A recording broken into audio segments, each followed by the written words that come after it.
नमस्कार, माझं नाव शैलेंद्र बाबाराव इंगळे. नेरपिंगळ्याला माझं शॉप आहे, शिवार कृषी सेवा केंद्र या नावाने. मी निजवडीचं काम याच वर्षी घेतलेलं आहे. पहिल्याच वर्षात यांच्यासोबत बिझनेस करत असताना मी पहिल्याच वर्षी जवळपास 550 ते 600 पॅकेट टोटल व्हेरायटीची विकलेली आहे. त्यापैकी फक्त एकमेव ही जी विजेता नावाची व्हेरायटी आहे, याचेच मी जवळपास 300 ते पावणे 300 पॅकेट विकलेली आहे एकाच वाणाचे. बाकी मग सगळ्या अदर वाणा मिळून मी 550-600 पॅकेट विकले आहे.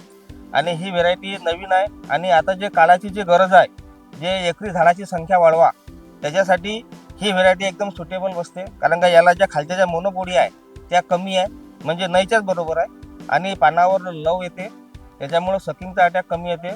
कापूस वेचणीला पण सुद्धा सोपा आहे आणि 2 बोंडातलं अंतर पण कमी आहे आणि बोंडाची संख्या पण भरपूर आहे. यावर्षी एवढा चांगला पाऊस होऊनही याच्यामध्ये पातीगळची संख्या जराशी कमी झालेली आहे. पातीगळ पण याच्यामध्ये कमी दिसून, त्याच्यामुळे जिथं बोंडाची संख्या आज आपण या झाडाला पाहिलं तर जवळपास समजा 104 110 पर्यंत बोंड आहे आणि आणखी पातीची संख्या पण चालू आहे.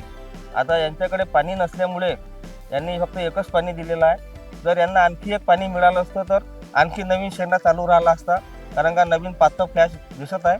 तर असं आवाहन करतो की येणाऱ्या वर्षामध्ये काकांनी ज्या पद्धतीनं जे लावलेलं आहे, पेडवर दोन्ही साईडनं पराठी लावलेली आहे, तर येणाऱ्या वर्षात या पद्धतीनं जर केलं तर एकरी झाडाची संख्या पण वाढते आणि ॲव्हरेजमध्ये पण फरक पडेल.